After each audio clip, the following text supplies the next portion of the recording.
तिजारत में इंसाफ को यकीनी कैसे बनाया जाए? इस्लामी मालियात में इस सवाल का जवाब 6 बहुत ही ख़ास अशिया के गिर्द घूमता है। चलिए आज इस दिलचस्प उसूल को समझने की कोशिश करते हैं, जो देखने में तो सादा लगता है, लेकिन अपने अंदर मुनसिफाना तिजारत के गहरे राज छुपाए हुए हैं। तो चलिए इस सफ़र का आगाज़ एक सवाल से करते हैं। कभी सोचिए कि इन 6 चीज़ों में क्या ख़ास बात है? सोना, चांदी, गंदम, जौ, खजूर और नमक।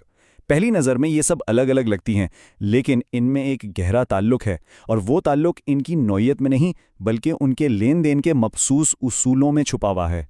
तो इसका जवाब ये है कि ये कहलाती हैं अमवाले रिबविया, यानी रिबवी अशिया।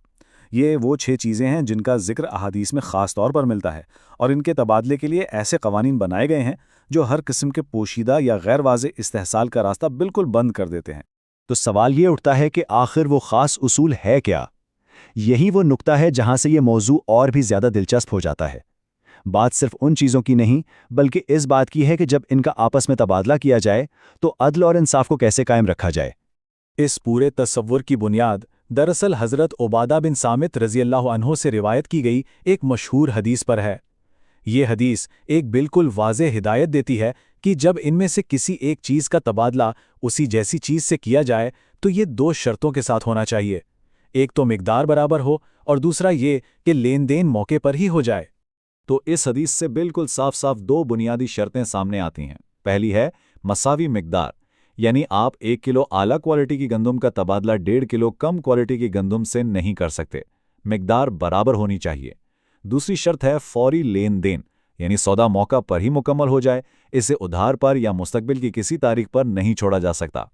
लेकिन सवाल यह है कि आखिर इन सख्त कवानीन की ज़रूरत क्यों पेश आई? इनका असल मकसद क्या है?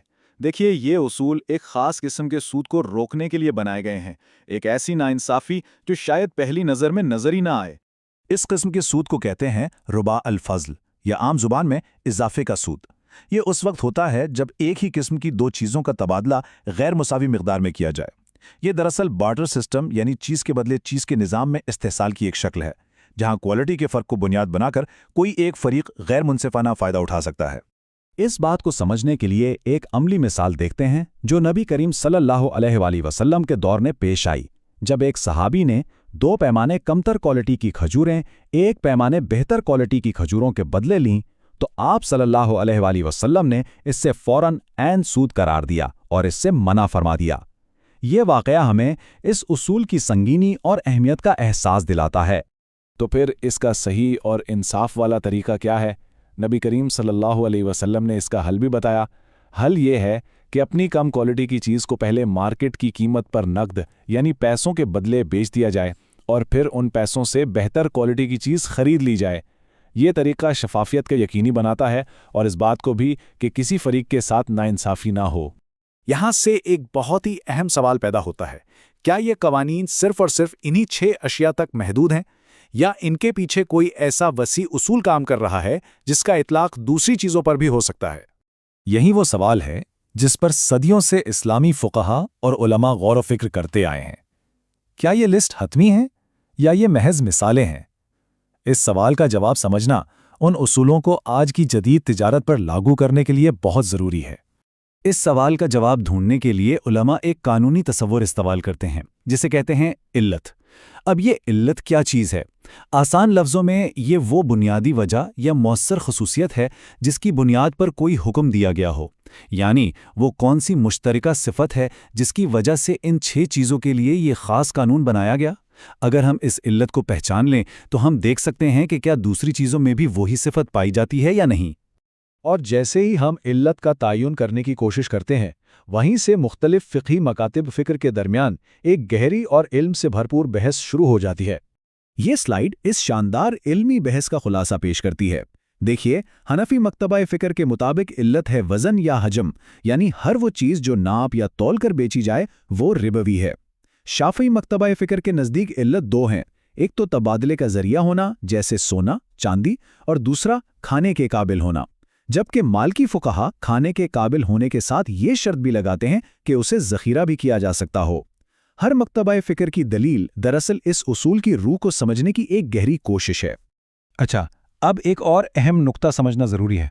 जब आप एक ही जिन्स की चीज़ों का तबादला करें, मिसाल के तौर पर गंदम का गंदम से, तो मिकदार की बराबरी और फौरी लेन देन दोनों शर्तें लाजिम हैं। लेकिन अगर आप मुख्तलिफ जिन्स की रवी अशिया का तबादला कर रहे हैं, जैसे गंदम के बदले नमक, तो मिकदार मुख्तलिफ हो सकती है, लेकिन लेन देन का फौरी यानी हाथों हाथ होना अब भी लाजिमी है। उधार की गुंजाइश यहां भी नहीं है।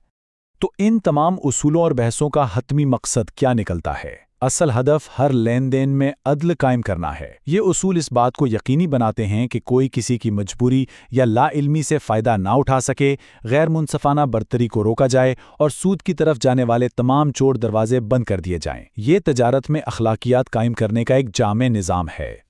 और ये सारी गुफ्तगू हमें एक आखिरी और शायद सबसे गहरे सवाल पर लाकर छोड़ देती है।